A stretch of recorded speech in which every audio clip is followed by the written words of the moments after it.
Franklin Booker is 84 years old, a Black Marine Corps veteran, once a sniper in Top Secret. Mission's a man whose name was erased from public records and whose sacrifices were buried under decades of silence. On an ordinary afternoon in Houston, as he waited quietly at a bus stop, two white police officers saw only his worn clothes and tired posture.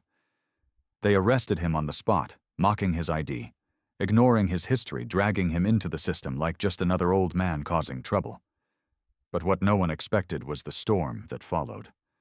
Within days, a U.S. general, Malcolm Raines, once saved by Frank on the battlefield, walked into that courtroom, dropped to his knees before the stunned crowd, and told the world the truth that had been hidden for 40 years.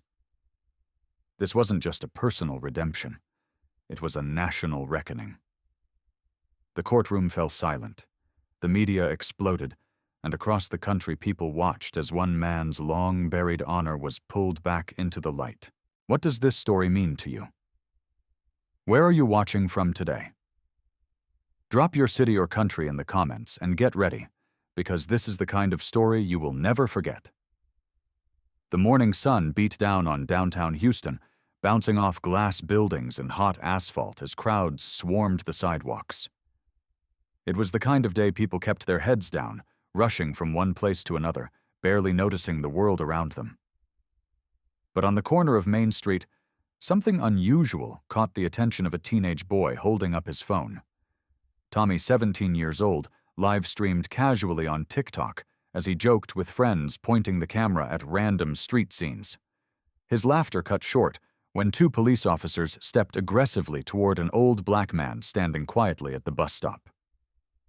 Franklin Frank Booker, 84, wore a faded Marine Corps cap and a threadbare jacket zipped up high despite the heat.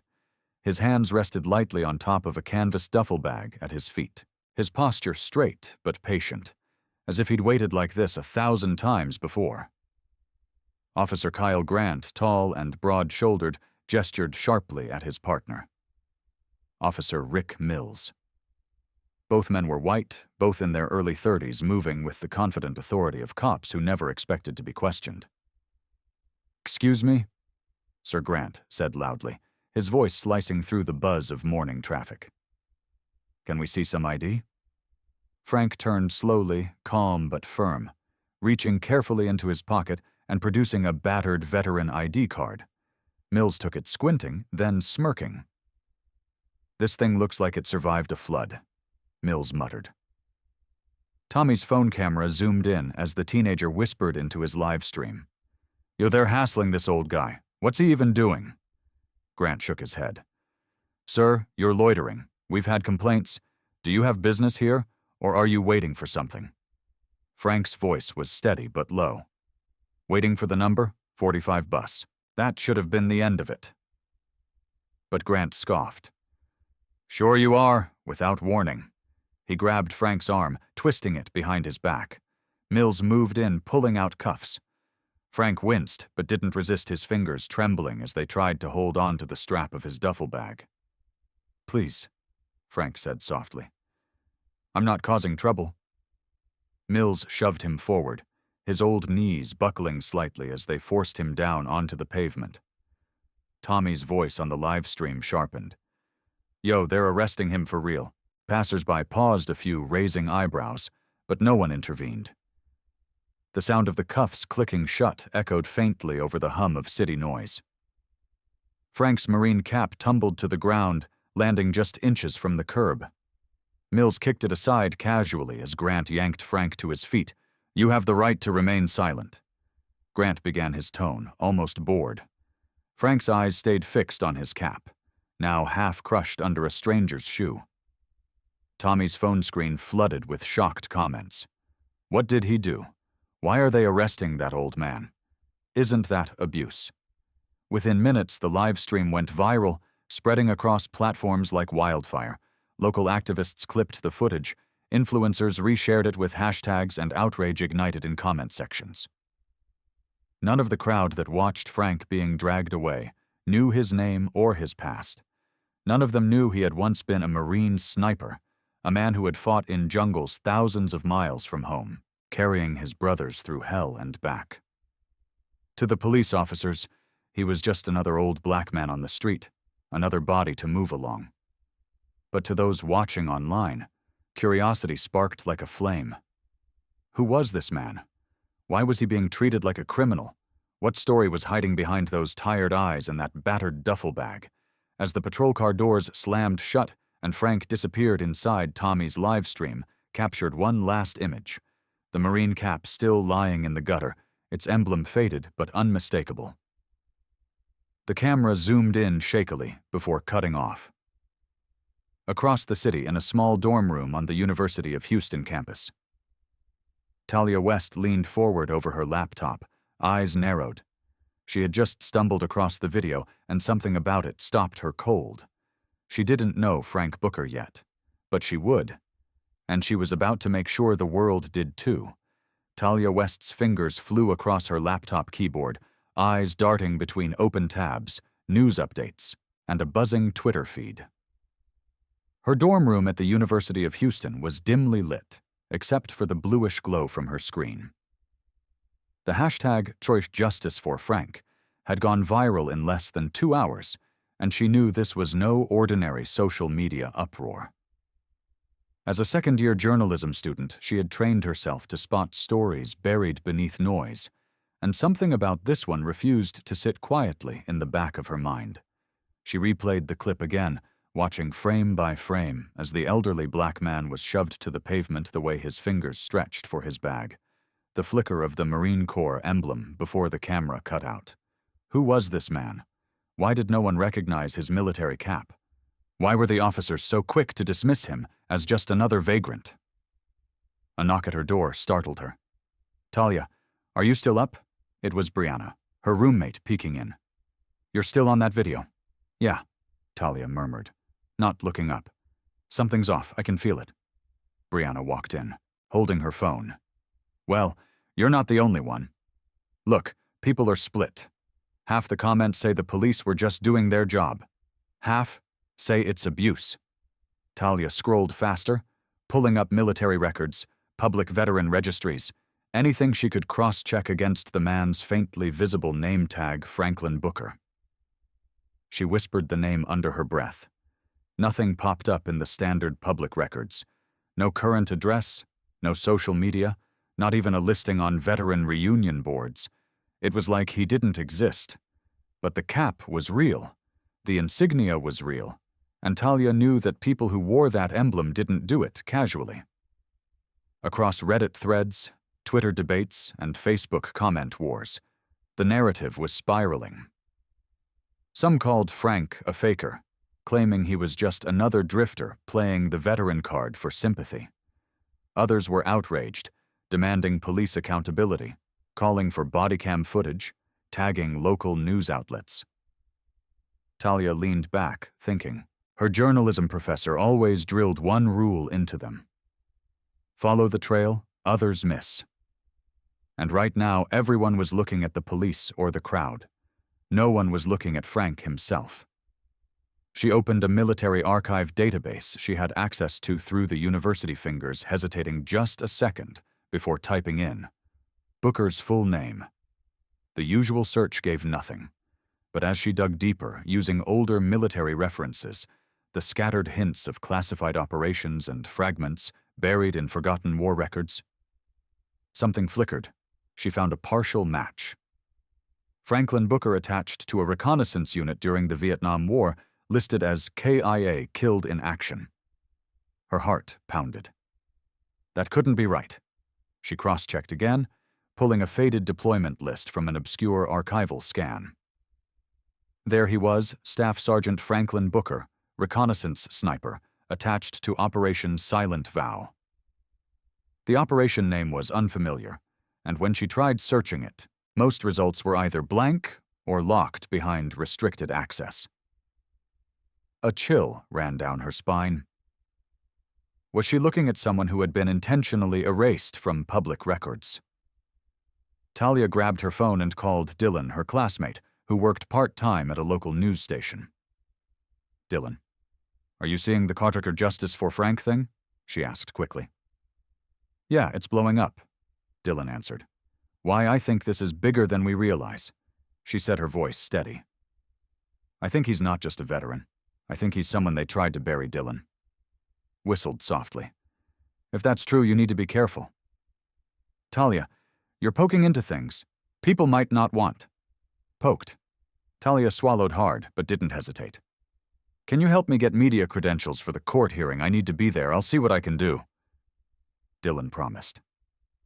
As she hung up, she stared at the blinking cursor on her screen, feeling the weight of what she was about to step into alone. The storm raged louder, with some people doubling down to defend the officers, claiming Frank had probably resisted or faked his identity, while others unearthed old footage of similar arrests and fed the outrage machine. One question pulsed through every comment, every repost, every news headline. Who was this man really?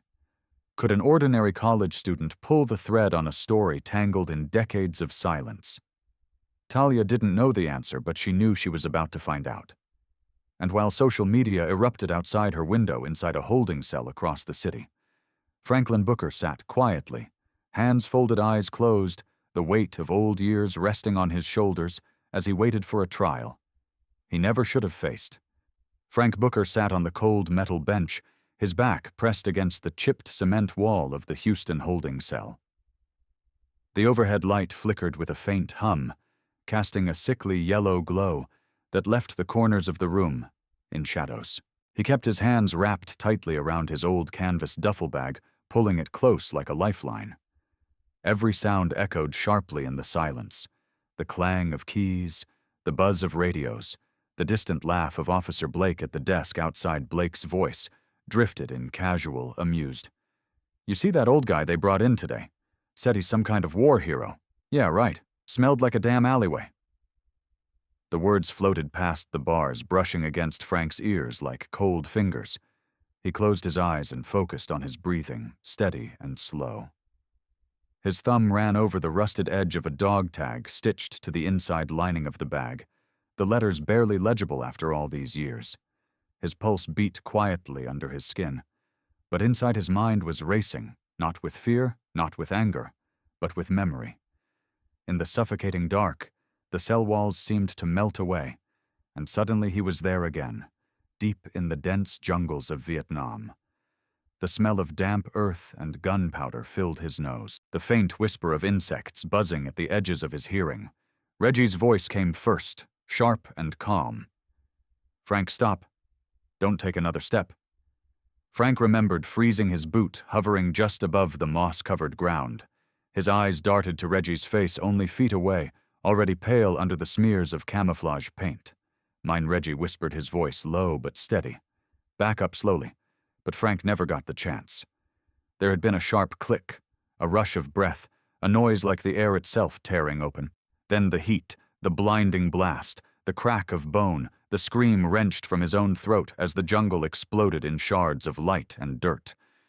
He had woken up hours later, half buried, the metal scent of blood filling his mouth. One arm shredded his body, shaking violently. Reggie was gone. All that was left was part of a boot, half a tag, and a field soaked with silence. Back in the cell, Frank let out a quiet breath, his fingers trembling now as they closed more tightly around the dog tag. He had carried Reggie home, at least the pieces he could. He had promised to tell Reggie's mother the truth to make sure his sacrifice wasn't forgotten, and yet year after year paperwork buried everything. Missions were sealed and names were erased. Even his own. I still owe you, Brother Frank murmured softly, his voice barely a whisper. I haven't forgotten. Outside, Officer Blake chuckled again, this time at something on his phone. Frank kept his eyes closed, the noise receding as his memories folded back into the present. The chill of the concrete seeped deeper into his bones. But he sat upright, his pride refusing to let his body slump. He knew that people on the outside were watching, judging, assuming. He knew the court hearing was coming, that he would be paraded out like a tired old man, questioned, dismissed, maybe even punished. But none of that weighed on him as heavily as the unfulfilled promise pressing against his chest. Somewhere deep in his bones, the war had never ended. The hook wasn't in the uniform or the medals, it was in the scars. No one saw the loyalty. No one remembered the truth. No one wanted to hear. Frank Booker was more than a forgotten name. He was a man holding on to the last thread of dignity a system had tried to rip away. Inside that cell, he wasn't thinking about lawyers or journalists or viral clips. He was thinking about a friend who never made it home, about a battlefield long buried under history books and headlines, and about the silent, stubborn vow he had carried across decades. He had no phone call, no visitors, no lawyer yet. But somewhere in the city, people were talking. Somewhere, someone was asking questions. Somewhere. Talia West was following a trail that led straight to him, even if neither of them knew it yet. And as the hours stretched long into the night, Frank sat with his hands on the duffel bag, his head slightly bowed, and his heart locked around one thought. This wasn't over. Not yet. Outside that cell, the storm was gathering. Dissent was rising online. The city was beginning to split between those who saw an old man in a cell and those who sensed a story that might rewrite everything. And while Frank waited in the cold, windowless room, Talia was already preparing for a battle of her own. As the night deepened over Houston, Talia West sat at her desk staring at the screen as hashtags surged across every platform she could open. Justice. For Frank was no longer just a viral moment. It had morphed into something louder, sharper, and far more volatile. The hashtag #SaluteFrank climbed the charts with dizzying speed, boosted by veterans groups, civil rights advocates, and everyday people outraged by the video of the arrest. But alongside it rose a darker tide, under Zwart Protect Our Cops and Fondort Fake Veterans. Angry voices accused Frank Booker of being a fraud, comment sections filled with venom. Some demanded proof of his service. Others sneered that the elderly black man in the clip was just another hustler trying to game the system. It was a war online, and every post, every retweet, every hot take added more fuel. On television, Houston News ran a breaking segment led by Erica King, a sharp-eyed reporter known for chasing tough stories. Her broadcast played the viral footage on loop, analyzing every frame, questioning every detail. "Who is Franklin Booker?" Erica asked into the camera, her tone clipped professional. Is he the forgotten hero social media claims, or another case of misdirection in a time of rising tensions between communities and police? Talia's phone buzzed non-stop, her notifications exploding as her own posts gained traction. She scrolled through responses, veterans offering to share their records, strangers volunteering legal aid, anonymous tips hinting at connections buried deep in military archives. But for every show of support, there was backlash. One user with a blue checkmark tweeted, "If this guy was really military, why can't anyone pull his records? Sounds like a fake to me." Another wrote, "Police don't arrest people for no reason. Stop making everything about race."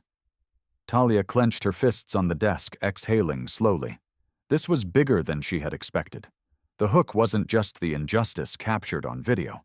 It was the battle now raging between two Americas, one demanding respect for a veteran's dignity, the other fiercely protective of its institutions, no matter the cost. She clicked over to a live late-night talk show streaming from a downtown studio. The host, Brian Roper, was already knee-deep in heated debate with his panel of guests. On one side sat Erica King, calm and focused, presenting the known facts. On the other, a retired police sergeant insisted the public was rushing to judgment. "Look, we don't know the full story," he said, jabbing a finger into the air. The officers were responding to complaints.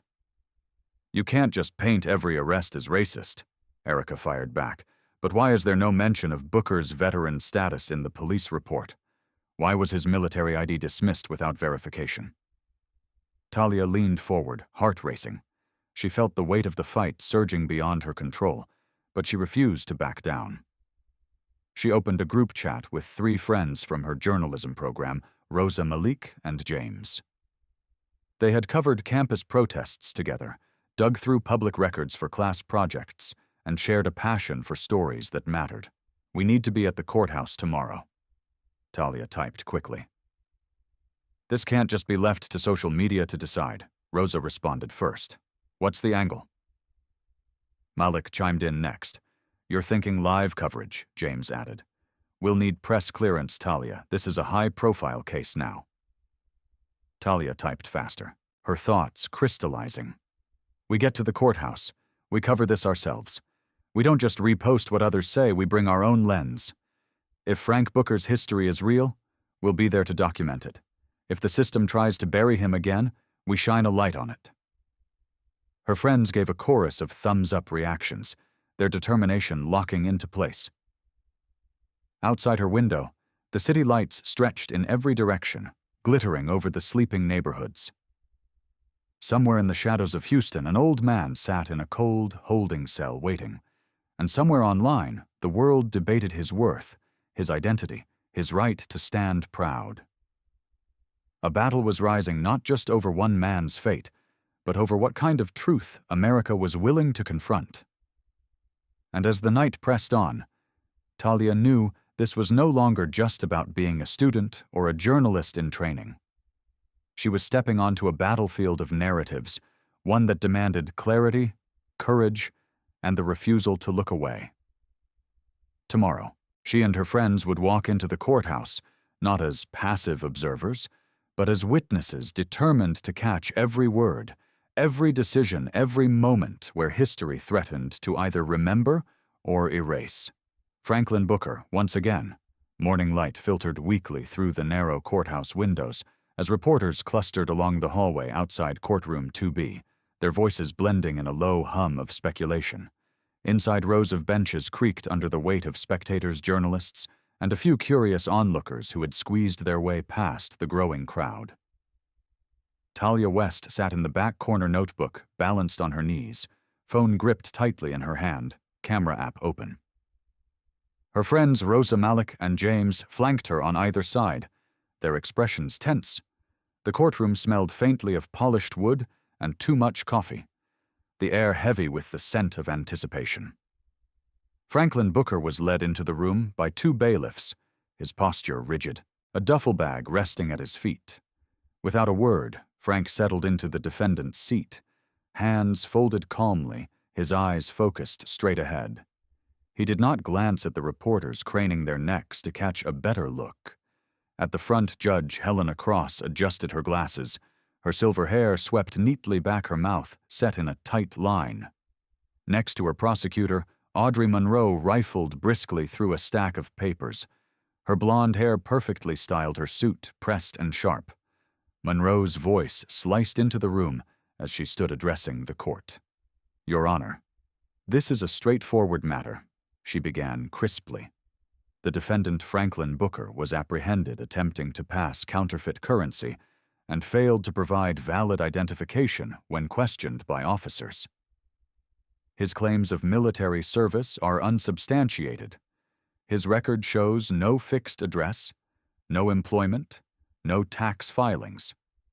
He is by all appearances a vagrant posing as a veteran to avoid legal consequences. A murmur rippled through the crowd, some nodding, others frowning. Talia's pulse hammered in her ears as she scribbled notes. Every word Monroe spoke painted Frank as a fraud, a relic of the streets. A man who had no business challenging the law officer Kyle Grant took the stand. First, his uniform. Crisp. His jaw set. We received complaints of a suspicious individual loitering near the bus stop, Grant said firmly. When we approached, the suspect became evasive. He presented a worn-out ID card that didn't appear legitimate. For public safety, we proceeded to detain him. Officer Rick Mills followed his testimony, echoing Grant's. I've dealt with dozens of cases like this, Mills said confidently. People pretending to be veterans to get sympathy or avoid arrest. It's a common scam. We acted appropriately. Frank sat silently, his hands resting loosely on the table, his face impassive. He didn't look up as his character was dissected. As his past was flattened into accusations and assumptions, his lawyer, a tired public defender, offered only minimal protest, barely raising objections as Monroe built her narrative with practiced precision. From the gallery, Talia's fingers twitched on her phone. She could feel the weight of the room pressing down, the sheer imbalance of power, tilting everything against Frank.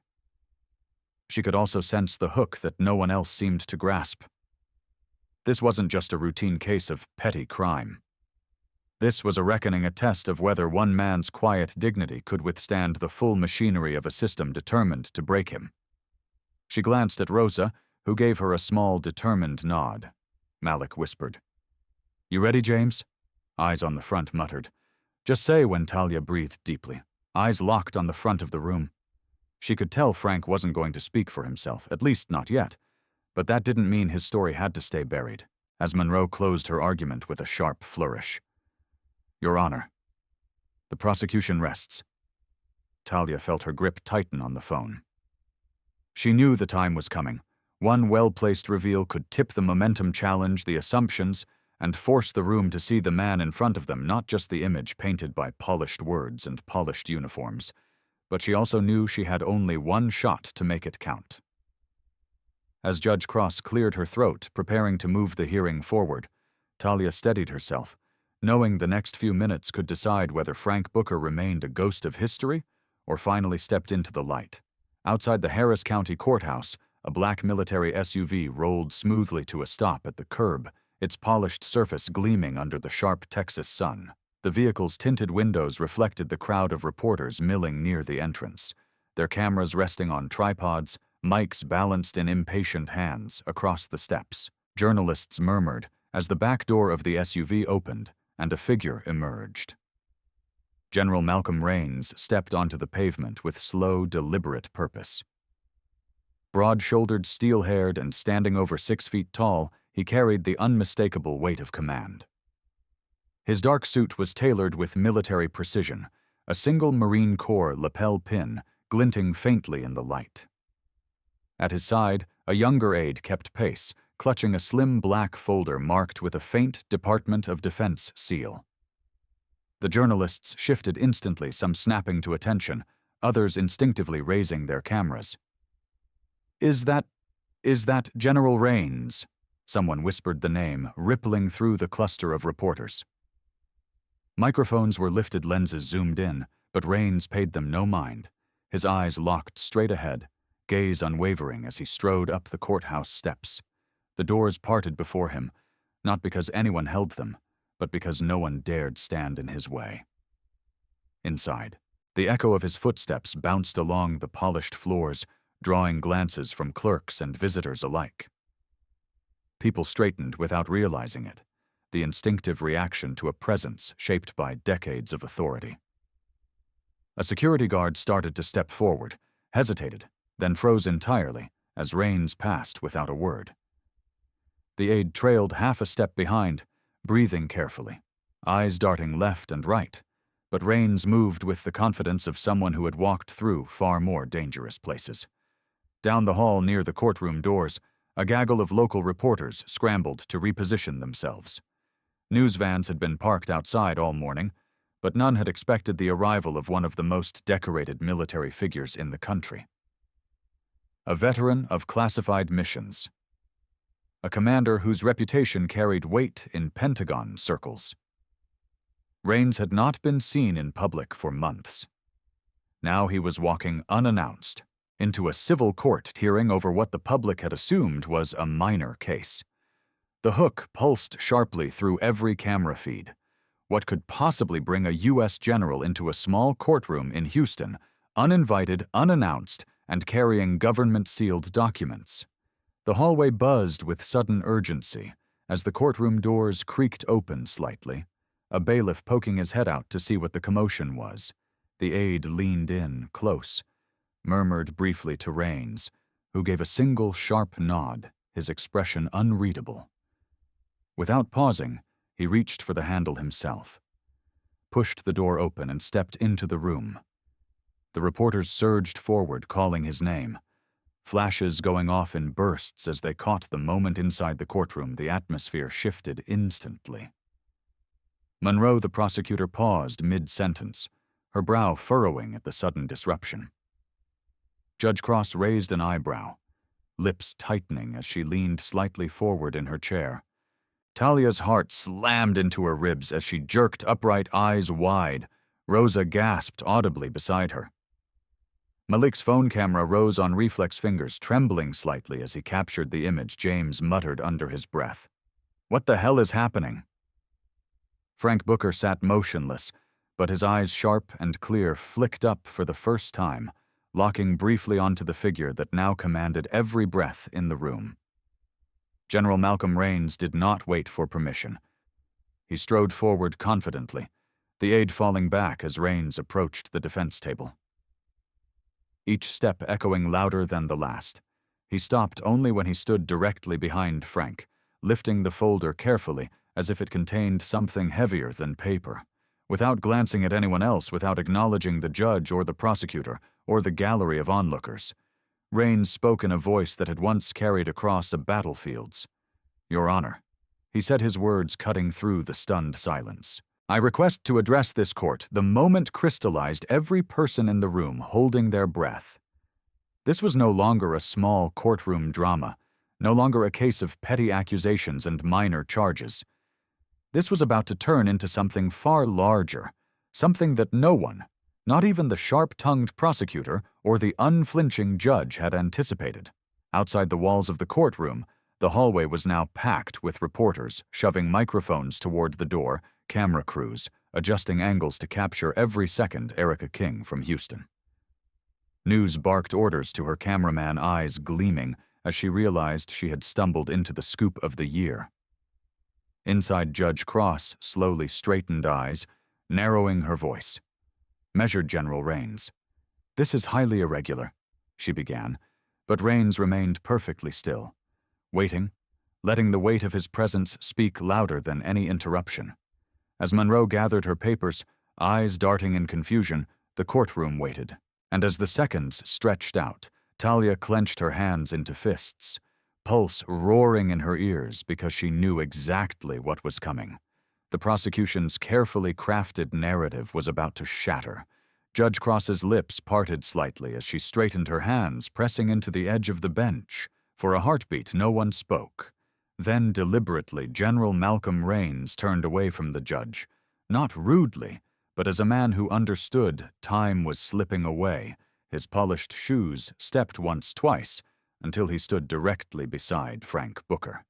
Without flourish, without preamble, Raines lowered himself smoothly, a practiced motion that drew a collective audible gasp from the room. He dropped to one knee. His voice, when it came, was quiet, but carried unmistakable force. "Staff Sergeant Franklin Booker," he said, "you saved my life." The room seemed to implode inward. Even the softest rustle or breath vanished. Audrey Monroe's pen fell from her fingers and hit the table with a faint clatter. She didn't seem to hear. Officer Grant, seated beside Mills, shifted his face, draining of color. Judge Cross, usually composed to the point of steel, blinked, hard hands frozen mid-motion. And Frank sat like stone shoulders, rigid eyes flickering briefly downward at the kneeling man before him. Talia's camera trembled slightly in her hand. As her vision blurred with sudden tears, she swallowed hard, forcing herself to steady, knowing she was capturing something no one had expected, something that would blast through every headline within the hour. Raines remained, kneeling, his back straight, his head slightly bowed. "You stayed behind when everyone else fell back. You held the perimeter when we were cut off. You gave me and my men a second chance to breathe, to live. And when the dust cleared, they told me you were gone." His throat tightened slightly on that last word, but his posture never wavered. "They told me you never came home." The silence was no longer just tension. It had become reverence, an almost sacred stillness that settled into the bones of the room. Monroe opened her mouth to speak, but no sound came. She looked to the judge, to the officers on the bench, but no rescue waited there. No one moved. Talia felt Rosa's fingers clutch lightly at her sleeve, Malik's whisper grazing her ear, "He's changing everything." James, sitting stiffly beside them, gave a tight nod. Eyes locked on the scene unfolding, Frank Booker's hands, which had remained still on the table, shifted slightly, curling as if they were feeling the weight of the moment press into his skin. His gaze dropped not in shame, not in defeat, but with the heaviness of memory of years carried alone. For the first time since entering the courtroom, he spoke, his voice low, rough, from disuse. "I didn't come back because no one asked." Rains lifted his head slowly, eyes glinting with something fierce and raw. "I'm asking now. Staff Sergeant." The courtroom shifted sharply. This was no longer about a small arrest, no longer about a counterfeit bill or a dispute at a bus stop. This was a reckoning decades overdue, a collision between what had been buried and what refused to stay hidden. Slowly, deliberately, Rains rose to his feet, his movements smooth and precise. He turned, then pivoting sharply on his heel, his eyes locking onto Audrey Monroe with a stare that froze her where she stood. And as the room braced, it became clear the general wasn't finished yet. General Malcolm Rains stood tall, the weight of the courtroom pressing in on him as the packed room held its collective breath. Cameras clicked furiously, their shutters firing in rapid bursts as reporters strained to hear every word.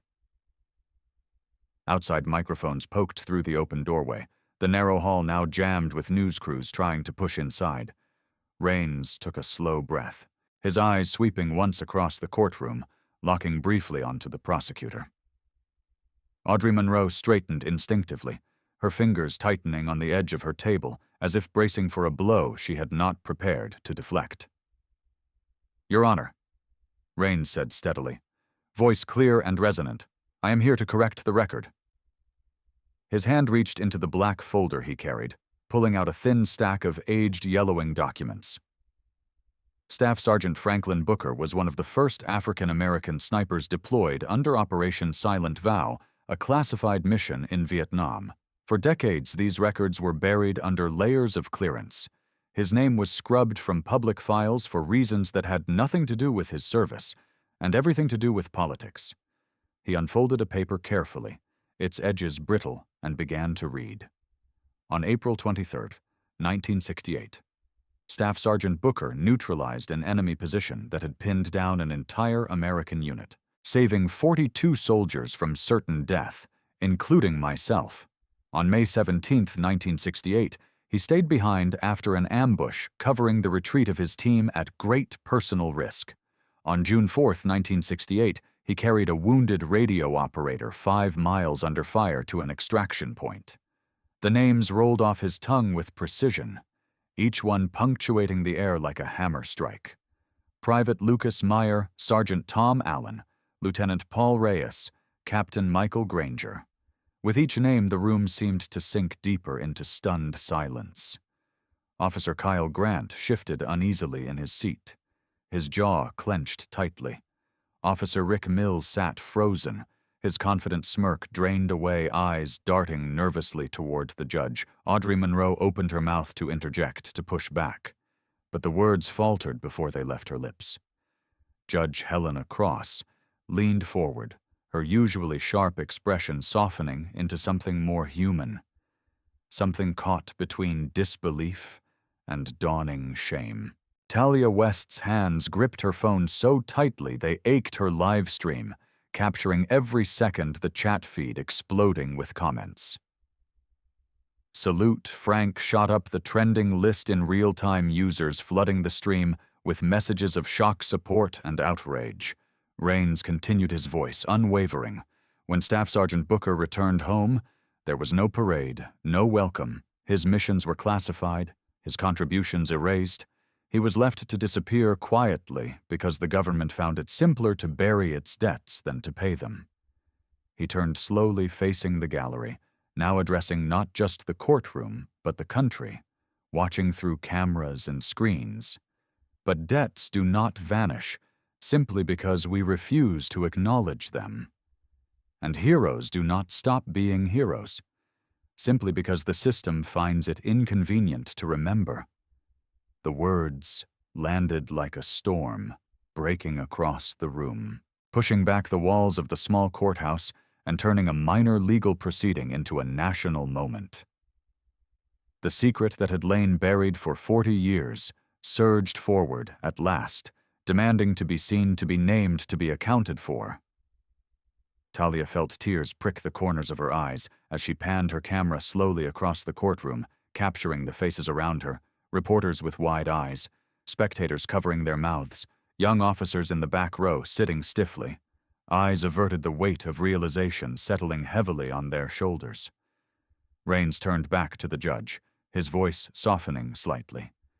"Your Honor, I ask that this man be recognized not as a vagrant or a liar, but as a decorated Marine, a patriot, and a man who has endured indignities no soldier who served this country should ever face."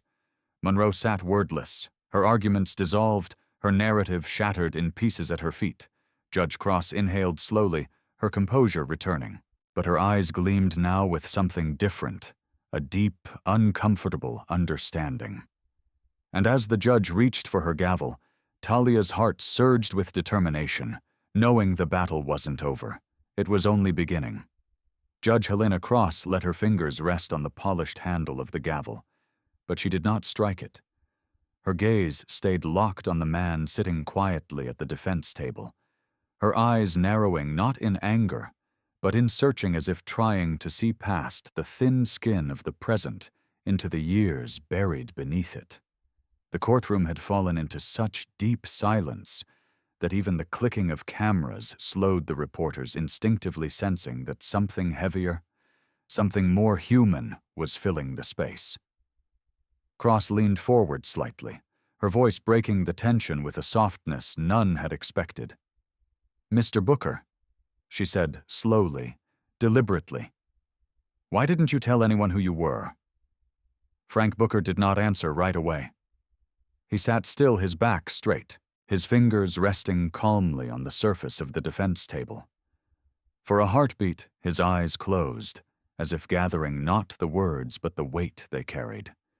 Then in a voice roughened by time but steady as stone, he spoke. Because it shouldn't have to matter. His words settled over the room like a stone dropped into still water.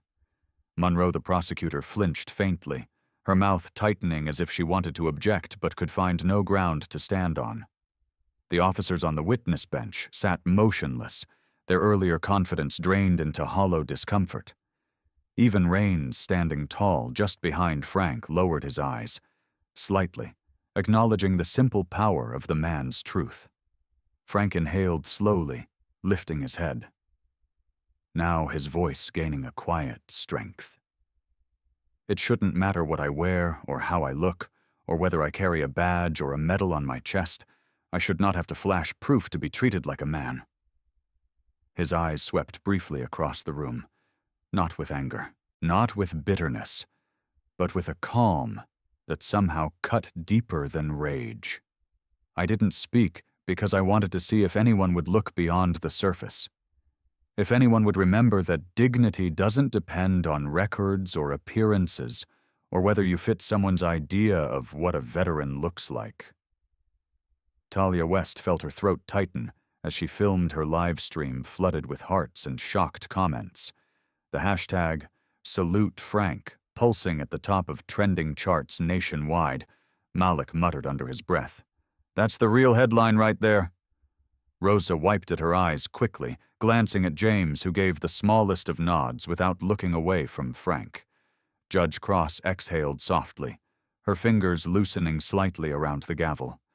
"Mr. Booker," she said again, her voice lower now, "you've endured something no citizen should have to endure, let alone a man who gave what you gave for this country."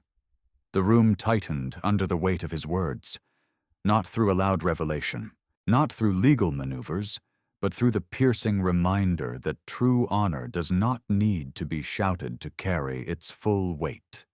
Cross straightened slowly, her eyes flicking once to Monroe, who sat pale and silent, then to Rains, whose presence still radiated steady support behind Frank's chair. Without another word, the judge raised her gavel, the polished wood catching the courtroom lights.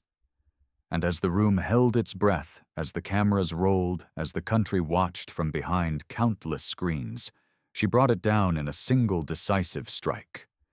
The gavel's echo faded into the heavy silence that clung to every corner of the courtroom. Judge Cross sat still, her hands folded gently now, no longer gripped in formality or tension. Audrey Monroe remained seated, papers forgotten, her shoulders slightly slumped. Talia West, standing with her phone raised, felt her breath tighten her chest, full of something she couldn't name yet, but knew she would remember for the rest of her life. General Malcolm Raines moved first. Without a sound, he pivoted toward Frank Booker, his tall frame casting a quiet shadow. With deliberate grace, he inclined his head, bowing not the stiff ceremonial nod of a career soldier, but a genuine lowering of himself before another man. There was no applause, no murmur of approval, only the sharp, unmistakable weight of a room recalibrating itself one heartbeat at a time. Across the aisle, a young bailiff who had stood quietly by the door all morning rose slowly to his feet, head bowed, his hands clasped in front of him. Then, near the witness bench, an officer. Talia hadn't noticed before, stood, his eyes fixed on the floor, his posture rigid but humble. And then came the moment no one expected: officers. Kyle Grant and Rick Mills, seated stiffly near the side wall. The very men whose actions had ignited this storm pushed slowly to their feet. Their faces were pale, their eyes lowered, their shoulders tense, but they rose fully, neither speaking nor looking for approval. They offered no apology in words, but their silent acknowledgement carried its own gravity. They inclined their heads just slightly, not to the judge, not to Raines, but directly toward Frank. And Frank, sitting quietly at the defense table, met the moment without flinching. His hands rested calmly before him, his gaze steady, his expression carved not from triumph, but from the slow, deep knowledge that some things cannot be rushed, and some debts are paid not in speeches but in silence. Talia's hands ached from gripping her phone, her live-stream screen a blur of comments, reactions, and surging hashtags. She felt Rosa's hand squeeze her elbow gently, Malik's voice whisper beside her. "Are you seeing this?" But she didn't answer. She simply stood, letting the camera capture it all. In the back row, James stood next, his tall frame blocking part of Talia's shot, but she didn't care. Around the room, one by one, people rose, not because they were asked, not because they were told, but because the weight of the moment demanded it. The sound that filled the room was not clapping or cheering or murmured agreement. It was the sound of breath held and hearts recognizing something larger than rules, larger than protocol. Frank sat still, his eyes moving once slowly across the rows of people standing for him, not as a hero reborn, but as a man who had endured and at last been seen.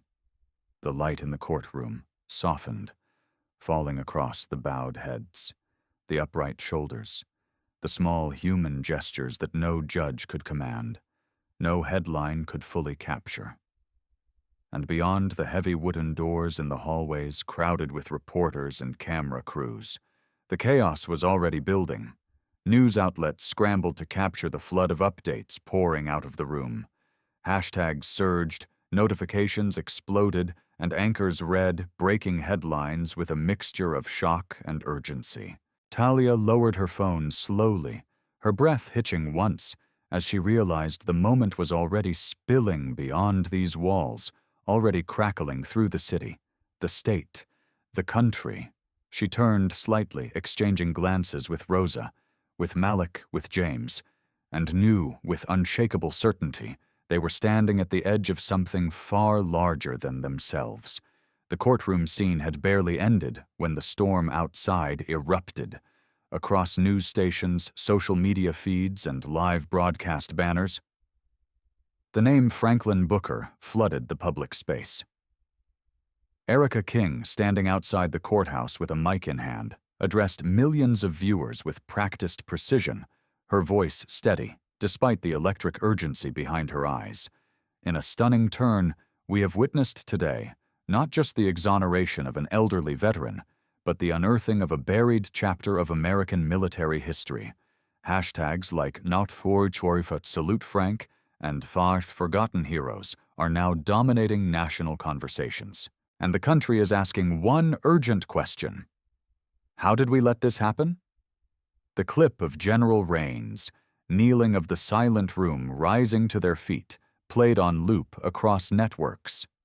On TikTok, Instagram, and Twitter, teenagers reposted Talia West's livestream with captions like, "This broke me," and "History just happened today." News commentators debated the legal failures. Military historians jumped onto podcasts to explain the significance of Operation Silent Vow, and veterans groups across the country began organizing under one clear banner. Recognition donations poured in at an astonishing rate. On GoFundMe, a campaign started quietly by a small Houston veterans organization surged past $100,000 in less than 5 hours. The mission: to restore the old crumbling St. Mary's Chapel in Frank's neighborhood, a chapel no one had entered in 2 decades, but that had once been central to the community where Frank grew up. It became more than a local effort. Families from California, students from New York, retirees from Florida, all pitched in sharing messages like, "This is for Frank and for every veteran who came home and was forgotten." Talia watched it all unfold from her small dorm room, phone vibrating non-stop with messages from classmates, strangers, even news producers asking for interviews. Rosa sat cross-legged on the floor, her laptop open to the live donation tracker, watching the numbers tick upward with wide eyes. Malik leaned back in his chair, shaking his head with a low whistle. "We did not just stumble onto a story," he murmured. "We unleashed a wave." James, quieter than the others, simply typed steadily at his keyboard, pulling together the first draft of their article. Outside the apartment window, Houston's city lights glittered under the night sky, but something felt different now, like the city itself was leaning forward, holding its breath, waiting for the next chapter. In veterans' halls and small-town coffee shops, older men and women gathered around televisions, some wiping at their eyes, others nodding silently. On one suburban street, an elderly couple lit candles in their window, a small handwritten note taped to the glass. "For Frank Booker, for all of you." This was no longer just a courtroom victory. It was a reckoning, a reshaping of public memory, the kind of rare moment when a single human story punches through noise and division and forces a country to look at itself. And as preparations began quietly for the ceremony at St. Mary's Chapel, the old bell tower, silent for 20 years, stood waiting, its heavy bronze bell ready to ring once more. The sun hung low over the Fifth Ward as people gathered outside St. Mary's Chapel. Its faded brick walls now newly scrubbed the scaffolding. Gone the once broken windows, replaced with gleaming panes that caught every golden ray of light. A bronze plaque had been mounted on the front wall, polished to a shine that reflected the faces of those crowding the small courtyard. It read simply, "In honor of staff, Sergeant Franklin Booker, United States Marine Corps, for valor, for sacrifice, for dignity." Frank stood near the base of the steps, dressed simply, his posture steady despite the cane. He leaned on General Malcolm Raines, stood beside him, tall and sharp in a dark suit, his silver hair catching the light. Talia West and her friends waited off to one side, cameras ready, eyes bright with the hum of something larger than themselves. Among the crowd were faces Frank hadn't seen in decades. Some he thought he might never see again. And then, moving gently through the gathered people, came a woman in her 60s, her eyes damp with unshed tears. She was followed by a teenage boy, his arm wrapped protectively around her shoulders. Frank's breath caught slightly. He knew that face, Mrs. Jenkins. He whispered softly, the name almost lost to the wind. She approached quietly. Stopping just in front of him, "I'm Reggie's sister," she said, her voice trembling. "Mama passed a few years back. But we know you kept your word. We know you never forgot." Frank's hand reached out, resting lightly on her arm, the roughness of his skin trembling faintly. "I tried," he murmured, his voice rough. "I tried to bring him home the only way I could." She nodded, once her lips pressing together as tears threatened to spill, and then she stepped back into the waiting crowd, her hands clasped tightly in front of her. A hush spread slowly across the courtyard. Frank turned slightly, his hand brushing the thick rope, now hanging clean and strong beside the restored church bell. He closed his eyes briefly, exhaling a slow, deep breath, feeling the pull of years and memories, and the faces he would never forget. "I did it, Reggie." He whispered the words, falling softly into the still air, meant only for one other man long gone, but never absent.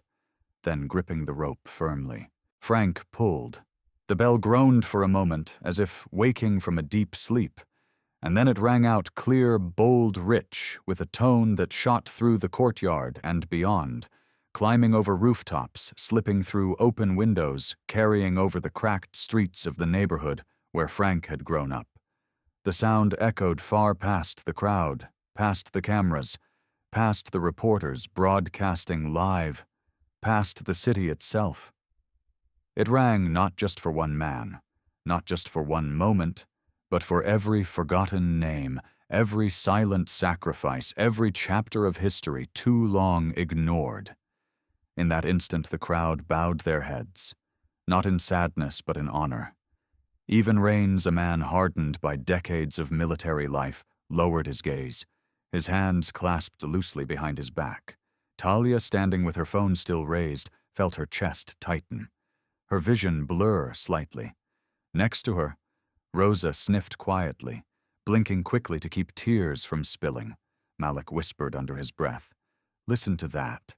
That's not just for Frank James," steadying his camera, added softly. "That's for all of them."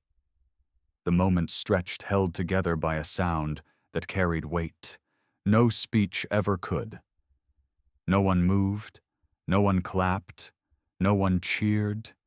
They simply stood, letting the bell's song wrap around them, letting the memory of what had been hidden rise up and take its rightful place in the light.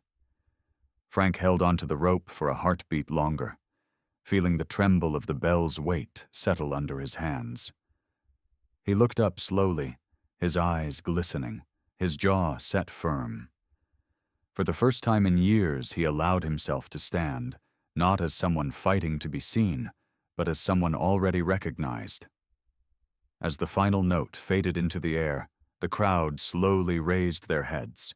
Reporters whispered urgently into microphones. Cameras zoomed in, flashes popped softly like distant stars. But in the center of it all, Frank stood, unmoved, grounded whole. General Rains stepped forward, offering his hand. Frank took it firmly, the clasp between them brief but filled with meaning. Rains gave a small nod, a faint smile tugging at the corner of his mouth. Talia lowered her phone, exhaling shakily. She realized her hands were trembling slightly, her pulse still racing. She glanced at her friends, saw the same quiet awe mirrored on their faces. As the crowd began to shift, murmuring softly, touching shoulders, shaking hands, Talia understood that this was more than just the end of a long overdue recognition. It was the closing of a circle, the fulfilling of a promise, and the opening of a new chapter. Not only for Frank, but for every person who had stood unseen until someone dared to pull them back into the light. And as the sunlight caught the gleaming plaque once more, casting its reflection out across the waiting faces, the air seemed to whisper one unshakable truth. Some promises echo louder than time, and when they are finally honored, the world feels it. The city around St. Mary's Chapel fell into a hush, as if even the restless sounds of Houston's streets had paused to listen. The final echoes of the bell's ring faded into the warm afternoon air, leaving behind a silence that felt vast, stretched across blocks and screens and hearts. Across the street, camera crews pivoted, capturing the faces of the crowd, some teary, some solemn, some simply quiet, as they stood in the glow of something they had not expected to witness today. Talia West turned slowly. Phone still raised, the live stream rolling on. The comments on her screen raced past in a blur. Hearts, fists, flags, words like respect, justice finally, and thank you. She could feel the heat of emotion sitting just under her skin, a tightness in her throat she hadn't prepared for. She lifted the phone slightly, framing herself in the camera, taking one deep, steadying breath. To everyone watching, she began, her voice slightly unsteady at first, but growing firmer as the words came. This isn't just about a courtroom victory. It's not about trending hashtags or viral videos.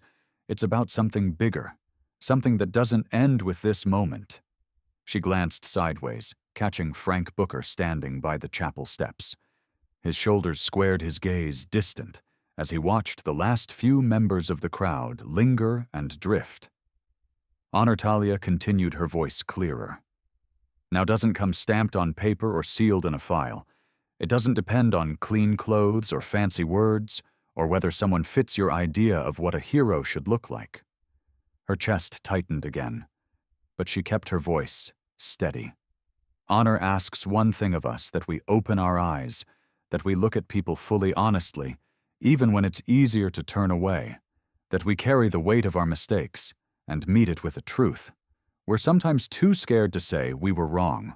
Across the live stream, comments exploded in support, people chiming in from cities, towns, and countries far beyond Houston. Veterans posted simple salutes. Young viewers typed messages like, "I'm crying right now, and I showed this to my dad. He's a vet too." Journalists picked up on Talia's stream, embedding clips into breaking news articles. But she wasn't thinking about the media attention. She was thinking about the man standing quietly by the plaque, about the years he had carried silently, and about the lesson she wanted people to remember after the headlines faded.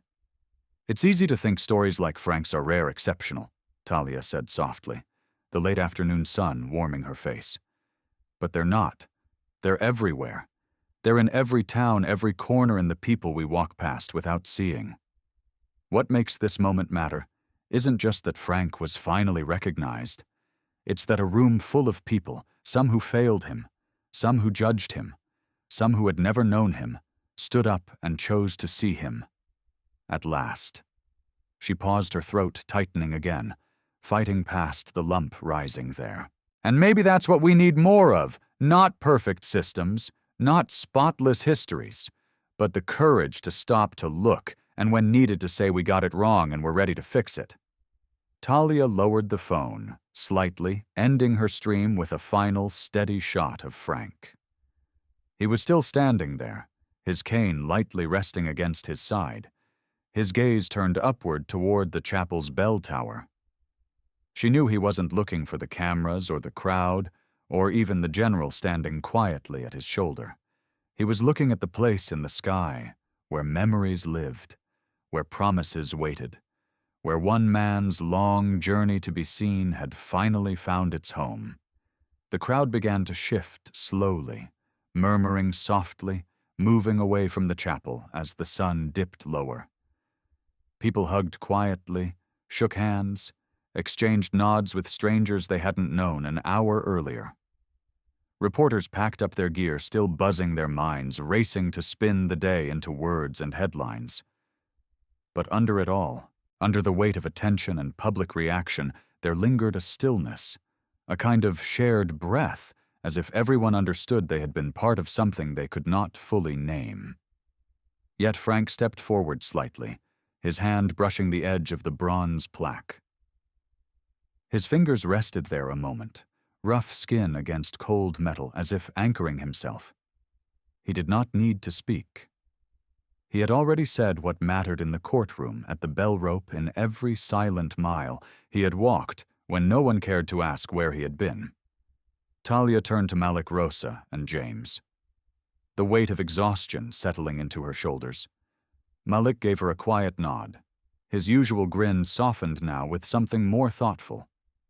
Rosa squeezed her arm lightly, eyes glistening, while James simply offered a brief, meaningful look, the kind that said, "We were here for this." As the last rays of sunlight stretched across the street, catching on camera lenses and window panes, Talia knew they were walking away with more than a story. They were walking away with a reminder, one that had cracked through the noise, shaken loose old assumptions, and left behind the kind of mark no headline could erase. This was not the kind of story that needed a sequel or a follow-up or a series. It was the kind of story that planted itself deep in the heart, waiting quietly for the next time a face in the crowd went unnoticed, or a voice was dismissed, or a history was erased. And when that next time came, and it would come, it would be up to the people who had stood here today and watched and learned to decide if they were ready to open their eyes. Because in the end, the real lesson wasn't just about one man or one courtroom or one act of redemption. It was about the slow, relentless work of seeing each other fully, even when it hurts, even when it asks us to admit we were wrong, even when it demands more from us than we want to give. As the final light faded and the chapel bell hung still once more, the city around St. Mary's settled back into its usual rhythms. But in the quiet hearts of those who had gathered here, something had shifted a lesson, learned a truth, remembered a promise that would not be forgotten again. And so, as the last light disappeared behind the rooftops of Houston, the story of Franklin Booker settled not just into the history books, but into the hearts of everyone who witnessed it. His journey was never about fame or recognition. It was about the quiet, relentless dignity of a man who carried the weight of promises made of brothers lost and of a country that had too long looked away. What we saw was not just one veteran's redemption. It was a mirror held up to all of us, asking whether we are willing to look beyond the surface, beyond assumptions, and beyond convenience, to truly see each other. What would you have done if you were standing in that courtroom or outside that chapel? Would you have recognized the weight of the moment, or would you have let it pass unnoticed? Drop your thoughts in the comments below. We want to know how this story makes you reflect on the world around you. If this story touched you, if it made you pause and think, don't forget to like this video, share it with someone who needs to hear it, and subscribe to our channel. For more stories that remind us of the human truths we all carry. Because sometimes the quietest voices are the ones we need to hear the most.